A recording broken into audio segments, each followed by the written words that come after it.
दोस्तों नमस्कार, स्वागत करते हैं अपने यूट्यूब चैनल पे। फ्रेंड फिजिक्स का मैकेनिक्स का पार्ट 2 आज मैं लेके आया हूँ। इससे पहले मैंने पार्ट 1 लेके आया था। तो वो वीडियो जिसने नहीं देखा हुआ देख लीजिएगा। आज मैकेनिक्स से जितने भी फिजिक्स में रिलेटेड क्वेश्चन है, एसएससी, सीजीएल, सीएचएसएल, एमटीएस में सारे क्वेश्चन मैं डिस्कस करने वाला हूँ। ये सारे प्रीवियस ईयर के क्वेश्चन हैं। आप यहाँ पे देख सकते हैं, ये सारे प्रीवियस ईयर के क्वेश्चन हैं और ये सारे क्वेश्चन एग्जाम में आ चुके हैं।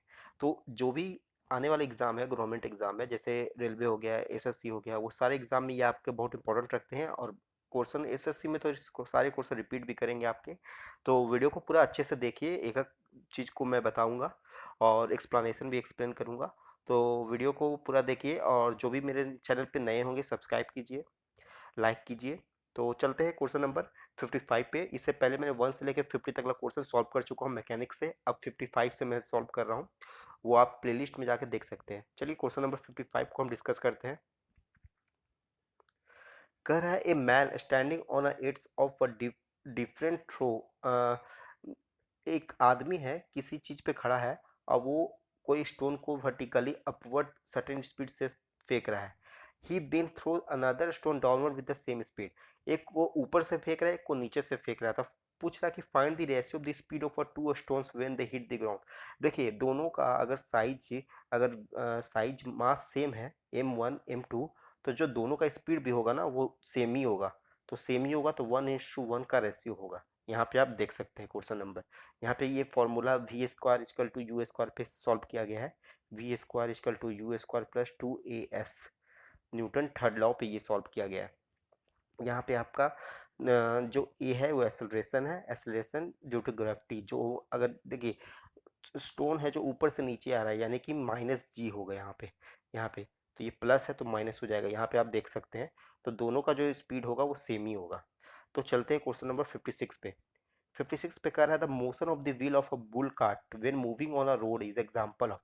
ये देखिए जो व्हील होता है किसी भी कार्ट का, जैसे बैलगाड़ी हो गया, उसका जो व्हील है वो किस मोशन, किसका एग्जांपल है मोशन का। यहाँ पे देख लीजिए, एक सर्कुलर मोशन भी है, सर्कुलर मोशन। और ट्रांसलेटरी मोशन का मतलब होता है कि वो स्पीड चेंज कर रहा है हमेशा। यहाँ पे देखिए इसका एंगल कुछ और होगा, यहाँ पे कुछ और होगा, यहाँ पे कुछ और होगा, यहाँ पे कुछ और होगा। तो ये जो एग्जाम्पल है ना, वो एग्जाम्पल है वो ट्रांसलेटरी और रोटेटरी मोशन का है, दोनों का है ये। चलते हैं 57 पे।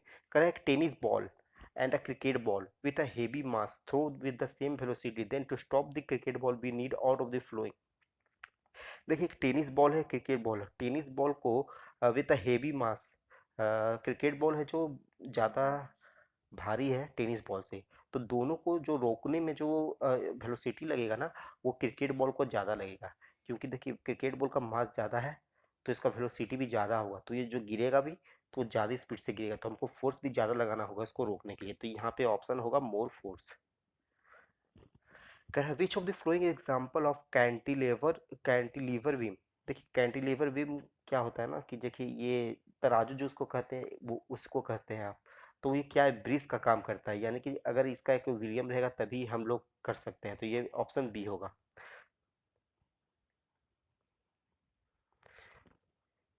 59 का क्वेश्चन है कि एक सिंपल मशीन क्या है, can not change the direction of applied force. ये पूछ रहा है कि सिंपल मशीन क्या है, can not increase the force, can not increase the speed, can not increase the work, can not change the direction of the apply force. जो एक simple machine है वो कभी भी अपना डायरेक्शन अप्लाइड फोर्स का चेंज नहीं कर सकता। तो ऑप्शन नंबर डी होगा आपका। ये एमटीएस में पूछा गया है। कह रहा है cooking of rice is harder. Cooking of rice is harder, मैंने ये क्वेश्चन मैंने आपको पिछले वाले वीडियो में भी बताया था कि देखिए जब भी हम लोग माउंटेन पे जाते हैं या पहाड़ पे जाते हैं तो वहाँ पे जो बॉइलिंग पॉइंट होता है वो कम जाता है, क्योंकि एटमॉस्फेरिक प्रेशर वहाँ बहुत कम होते हैं। तो एटमॉस्फेरिक प्रेशर कम होने के कारण उसका बॉइलिंग पॉइंट कम जाता है। तो बॉइलिंग पॉइंट कम जाता है तो जो 100 डिग्री सेल्सियस पे आपका पानी उबलना रहता है वो आपको 60 डिग्री पे ही उबल जाता है। तो इसके कारण क्या होता है, जो चावल होता है वो नहीं पक पाता है। इसीलिए कह रहा है कि कुकिंग ऑफ राइस, मतलब राइस को अगर हम वहाँ जाएंगे तो वो जो 100 डिग्री पे पकना है वो 60 डिग्री पे तो पकेगा नहीं। तो जो माउंटेन होगा, माउंटेन पे होता है एटमॉस्फेरिक प्रेशर कम होता है, इसी के कारण है जो राइस है जो बहुत मुश्किल से पकता है। यहाँ पे एक्सप्लेनेशन देख सकते हैं।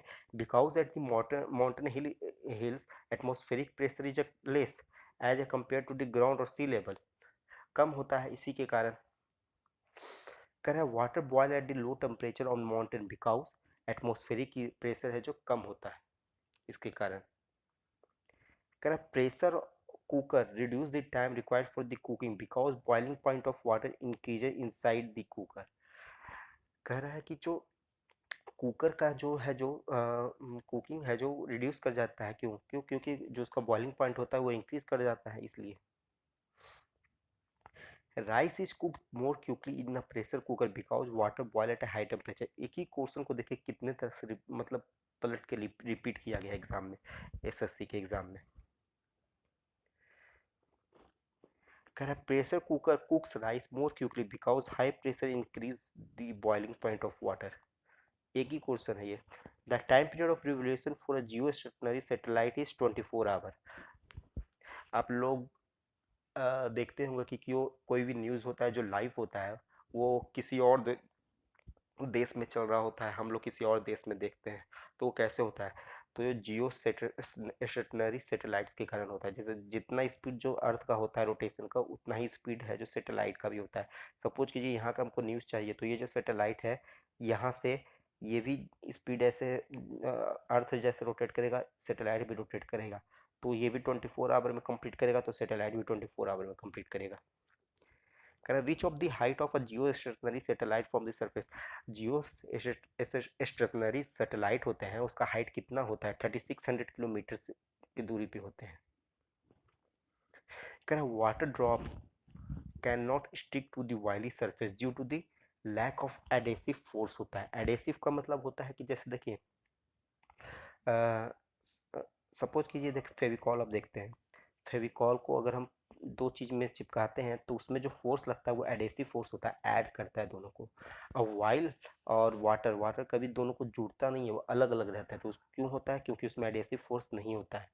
और सरफेस टेंशन है जो लिक्विड का एक प्रॉपर्टी होता है जो अपना, जो सपोज कीजिए देखिए रेन, रेन कभी भी ये रेन जब भी होगा ना तो वो ड्रॉपलेट्स में होगा, ऐसे होगा।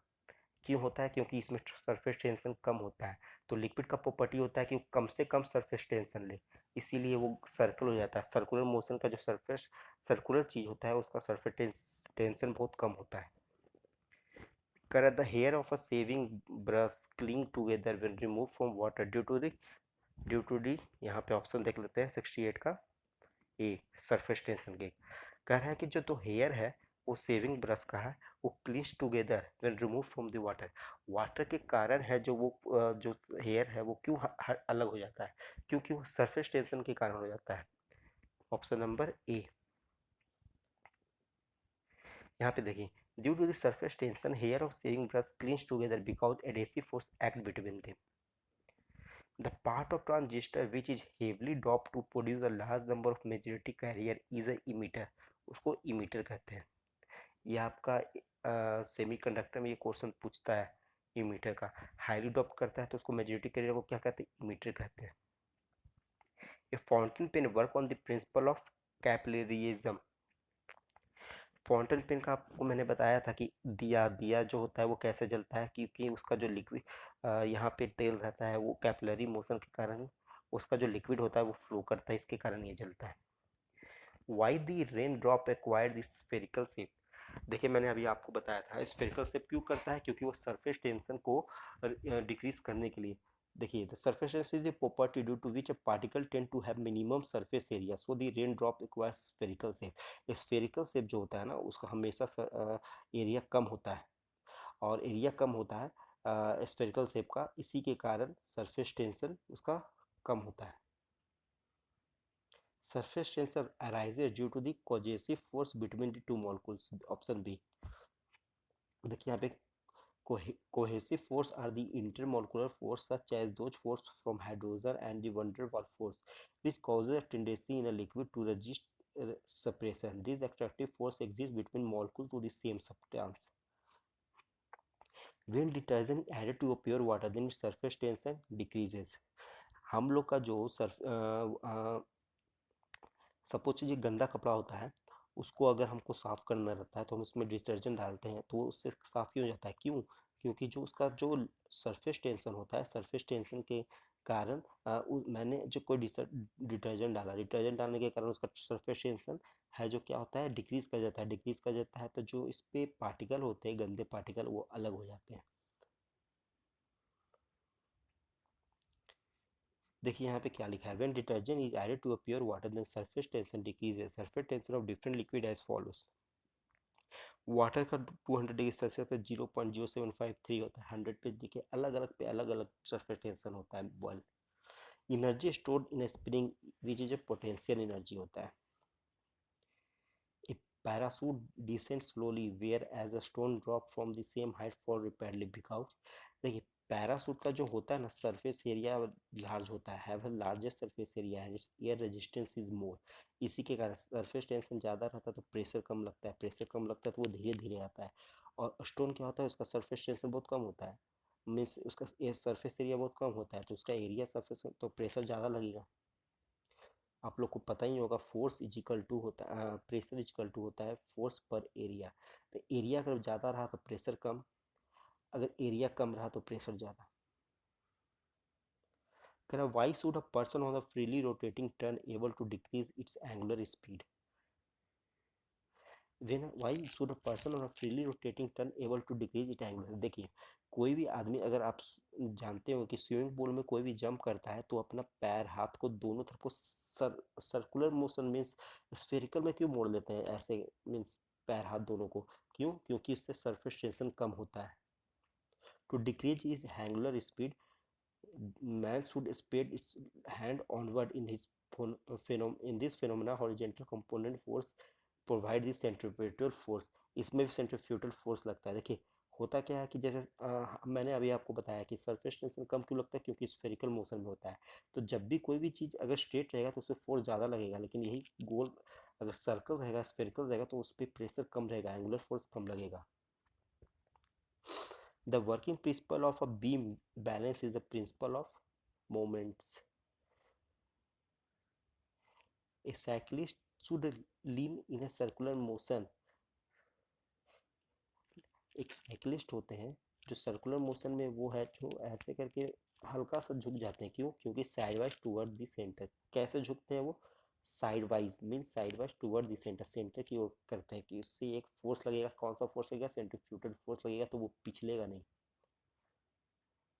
क्योंकि देखिए ये सर्कुलर मोशन है, कोई साइकिल से ऐसे कर रहा है मीन्स घूम रहा है, अगर वो फ्रिक्शन यहाँ पे कैसे लगे, फ्रिक्शन इसको यहाँ पे कैसे लगेगा? इधर लगेगा। तो इसको बैलेंस करने के लिए तो हमको चाहिए, तो इसलिए वो थोड़ा सा सेंटर की तरफ है जो मुड़ जाता है। इसके कारण क्या होता है, आपका जो फोर्स होता है वो बैलेंस हो जाता है। Correct. Particle cover equal distance around a circular in a equal interval of time, it has a uniform speed. B motion of a body around a circular path is an example of uniform speed and variable velocity। देखिए इसमें होता क्या है, velocity क्या होता है? Velocity होता है कि जिसमें डायरेक्शन भी हो और स्पीड भी हो। तो यहाँ पे देखिए डायरेक्शन इसको हर बार चेंज हो रहा है, तो ये वेरिएबल वेलोसिटी हो गया, लेकिन जो मोशन है वो यूनिफॉर्म रहता है। तो यहाँ पे हो गया यूनिफॉर्म स्पीड और variable velocity. Angle of friction and angle of repose found to be at equal to each other. Option number A. Which of the following law legalize the liquid is neither be created nor be destroyed? Law of conservation of mass। आपको पता ही होगा कि energy can not be created not be destroyed, वो law of conservation of mass में होता है। Which of the flowing is not the unit of energy? Energy का यूनिट नहीं है, जूल एनर्जी का है, न्यूटन मीटर फोर्स का है, यानी कि एनर्जी का वर्क है, वर्क भी है, तो केजी मीटर पर सेकंड है जो नहीं है। कह रहा है to calculate the pressure exerted by the liquid at the bottom of container which of the flowing is not required. Not required क्या होता है? देखिए डेंसिटी ऑफ लिक्विड तो होगा, रिक्वायर्ड होगा, एक्सीलरेशन ड्यू टू ग्रेविटी ये भी होगा, क्योंकि एम जी से भी पता करते हैं हम लोग। फिर हो गया height of the liquid, height भी हो गया, एच यानी पोटेंशियल एनर्जी से M G H. Density surface area का हमको यूज़ नहीं होता है यहाँ पे। तो प्रेशर एग्जर्ट मतलब प्रेशर को नापने के लिए कि लिक्विड कितना प्रेशर लगाया है। कह रहा railway track are banked on the curve so that necessary centrifugal force may be obtained from the horizontal component of train। Option number C. Railway track क्यों बैंक रहता है? बैंक मतलब कर्व में अगर थोड़ा सा मुड़ा क्यों रहता है, क्यों, क्योंकि सेंट्रीफ्यूगल फोर्स है जो अप्लाई करेंगे कंपोनेंट ऑफ ट्रेन पे। कह रहा है 1 बार इज इक्वल टू, 1 बार है जो प्रेशर का यूनिट है वो 10⁵ पास्कल होता है। Which of the following principle is the use in hydraulic pressure, Pascal law. Option number A, ये याद रखिएगा, ये बहुत इंपॉर्टेंट है। What is the principle of hydraulic machine, Pascal. कह moving neutron collide with an static alpha particle, then which is the frictional loss of kinetic energy by neutron. ये 16/25 होगा, ये मेरे को पता नहीं है, ये थोड़ा आप देखिएगा। कह रहे electron is an atom contain total energy less than zero. जो एनर्जी कंटेन करता है एटम इलेक्ट्रॉन, वो है जो जीरो से कम होता है। Which of the flowing particle has a maximum momentum if all the particle moving with the same speed. Which of the flowing has a maximum momentum, आपको बताए थे अल्फा बीटा गामा। इसमें पेट्रेटिंग पावर सबसे ज़्यादा आपका गामा का होता है और स्पीड सबसे कम अल्फा का होता है। तो विच है मैक्सिमम मोमेंटम, तो स्पीड सबसे ज़्यादा होगा तो मोमेंटम भी आपका उसका ज़्यादा होगा। Mass energy relation, mass energy relation is a conclusion of theory of relativity. Mass energy है जो थ्योरी ऑफ रिलेटिव को रिलेट करता है। E equal to M C square. Modulus of rigidity is the ratio of shearing stress to shearing strain. इसका है जो unitless होता है, क्योंकि दोनों में है जो आपका ये वैल्यू क्या होता है, एल एल होता है, तो इसके कारण इसका यूनिट जीरो होता है, याद रखिएगा। A piece of a stone is drop from a moving train, it reaches to observer standing on a ground. What is a path, parabolic होता है ये। हमेशा कोई भी हम लोग कुछ भी अगर फेंकते हैं ट्रेन पे या कहीं से भी, तो वो पैराबोलिक मोशन में फ्लो करता है। Weight of a free falling body is a, free falling body का वेट जो होता है वो जीरो होता है। A bullet hits and get embedded in the solid block resting on a horizontal frictionless table. Which quantity observed in this process? Momentum alone. क्योंकि देखिए हमेशा क्या होता है मोमेंटम में, मैंने आपको न्यूटन सेकंड लॉ बताया था। न्यूटन सेकंड लॉ क्या बताया था आपको कि v equal to U plus A T, नहीं, v equal to v is equal to U T plus half A T square. ये न्यूटन सेकंड लॉ है। इसमें क्या होता है, मोमेंटम है जो स्टार्टिंग में जो momentum initial momentum equal to final momentum रहता है। तो कह रहा है यहाँ पे कि एक बुलेट है जो हीट करता है immediate solid becoming resting on horizontal frictionless table, which quantity conserve in process. उसमें मोमेंटम है जो कंजर्व रहता है। A stone is dropped from the roof of a house toward the ground. When will the kinetic energy of maximum? Just before reaching the ground. ये जब पहुंचने पे रहता है, जो यहाँ पे का जो पॉइंट होगा वो मैक्सिमम रहता है, यहाँ पे ही है, तो ये just before reaching the ground है जो काइनेटिक एनर्जी इसका मैक्सिमम होगा। कर विच of the law of conservation applied on the motion of law conservation of momentum, और न्यूटन थर्ड लॉ भी यहाँ पे, न्यूटन थर्ड लॉ भी यहाँ पे फॉलो करता है। Rocket acts law of conservation of linear momentum. Angular momentum कभी नहीं होगा, लीनियर मोमेंटम होगा। Find out scalar quantity of flowing. देखिए मोमेंटम होता है मास इंटू वेलोसिटी, वेलोसिटी का डायरेक्शन होता है, तो ये वेक्टर क्वांटिटी है। टॉर्क भी की वेक्टर क्वांटिटी हो गया, फोर्स का भी हो गया। तो बच गया क्या, एनर्जी। एनर्जी क्या है जो स्केलर क्वांटिटी होता है। Time period of a simple pendulum when it's take to the moon, वो क्या होता है, इंक्रीज हो जाता है, क्योंकि देखिए 2 पाई बाई एल इंटू जी, इसमें एल क्या होता है, जी क्या होता है, जी है जो कम जाता है, कम जाएगा तो टाइम पीरियड है जो बढ़ जाएगा। Presence of atmospheric pressure on earth due to the gravity. Atmospheric air, क्यों pressure of atmospheric pressure on the earth is due to the gravity के कारण होता है। Function of a ball bearing in a wheel is to convert kinetic energy into rolling motion. जो छोटा छोटा ball रहेगा देखिएगा आप, तो वो किसके लिए रहता है, काइनेटिक एनर्जी को रोलिंग मोशन में कन्वर्ट करने के लिए यूज होता है। ऑप्शन नंबर बी यहाँ पे देख सकते हैं। ये क्वेश्चन थे। इसके बाद आपका चलेगा इलेक्ट्रिसिटी का, तो उसके बाद मैं इलेक्ट्रिसिटी का बता दूंगा। तो इतना क्वेश्चन थे। ये मैकेनिक्स का जितने क्वेश्चन 103 क्वेश्चन मैंने बता दिया हूँ, इस सारे क्वेश्चन इंपॉर्टेंट है, एसएससी में आए क्वेश्चन है। अगर क्वेश्चन अगर मैकेनिक्स अगर सपोज कीजिए कोई टॉपिक हुआ मैकेनिक्स, फिजिक्स का मैकेनिक्स टॉपिक है, उससे क्वेश्चन आएंगे तो ये सब क्वेश्चन जरूर देख लीजिएगा, ये सब क्वेश्चन इंपॉर्टेंट है। मीन्स 80-90% ये क्वेश्चन अगर आएंगे तो रिपीट करेंगे। तो ये थे CHSL के लिए, और रेलवे के लिए भी इंपॉर्टेंट है, ग्रुप डी के लिए भी इंपॉर्टेंट है, और भी जितने भी इंपॉर्टेंट क्वेश्चन होगा मैं सब डिस्कस करूंगा। तो thank you for the watching, और जो नए प्लीज़ सब्सक्राइब जरूर कीजिए। Thank you.